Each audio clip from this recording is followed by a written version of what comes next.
किसी को फर्क नहीं पड़ता। एक व्यक्ति था, उसके गुरु एक सन्यासी थे। वह व्यक्ति दुनियादारी से ऊब सा गया था। वह अपने गुरु की तरह ही दुनियादारी छोड़कर सन्यासी बना चाहता था। उसने अपने परिवार को यह बात बताई तो सभी ने मना कर दिया, यह कहते हुए कि हम सब आपसे बहुत प्यार करते हैं। फिर उसने अपने गुरु को यह बात बताई, परंतु साथ ही कहा कि उनका घर परिवार, बच्चे और पत्नी उसे संन्यास लेने नहीं दे रहे हैं क्योंकि वह मुझसे बेहद प्यार करते हैं। गुरु ने कहा, यह किसी सूरत में प्यार नहीं है। गुरु ने उसे बहुत समझाया पर वह व्यक्ति नहीं मान रहा था। फिर गुरु ने कहा, अच्छा ठीक है।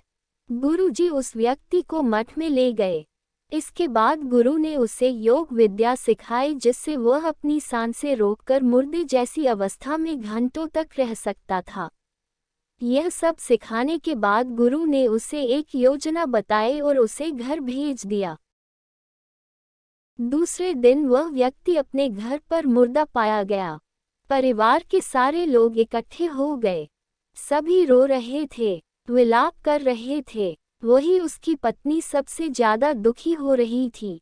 पूरे घर में कोहराम मच गया था। सभी की आंखें नम थी। वह व्यक्ति मुर्दा अवस्था में था, मगर योग अभ्यास से आसपास के माहौल को महसूस कर सकता था और सुन सकता था। उसे बड़ा सुकून मिला कि उसका परिवार उसे कितना प्यार करते हैं। अंततः उसने संन्यास का इरादा त्यागने का फैसला कर लिया। कुछ ही देर बाद उस व्यक्ति के गुरु वहां पहुंचे। गुरु ने सभी को शांत किया और अपने शिष्य के पड़े शव को देखा। कुछ देर शव को देखने के बाद उसके परिवार वालों को कहा, इस शव में जान फूंका जा सकता है। इस व्यक्ति को मैं अपनी विद्या से जिंदा कर सकता हूँ। यह बात सुनकर घर के सभी लोग बहुत खुश हो गए। सभी को एक उम्मीद की किरण नजर आ रही थी। फिर सभी ने उस सन्यासी से कहा, तो आप यह काम जल्द से जल्द करिए। इस पर उस सन्यासी ने कहा, एक समस्या है। इस कार्य लिए परिवार के किसी अन्य सदस्य को अपनी प्राण त्यागना होगा। यह सुनकर सभी लोगों की सांसें रुकी की रुकी रह गई।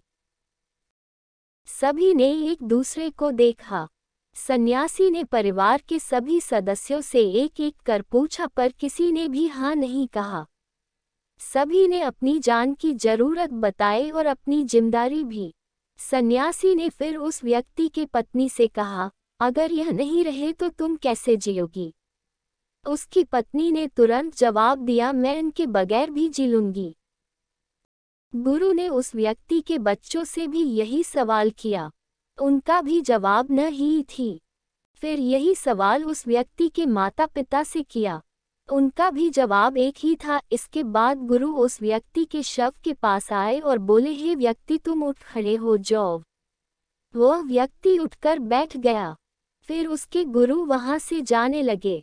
उसने अपने गुरु को रोका और गुरु से कहा, मैं भी आपके साथ चलता हूँ। अब उस व्यक्ति को समझ में आ गया था कि उसकी जरूरत उसके घर में कितना है। अब वह एक पल भी अपने घर में रहना नहीं चाहता था। इस कहानी से हमें यह सीख मिलता है कि आपके होने न होने से किसी पर ज्यादा कुछ असर नहीं पड़ता है।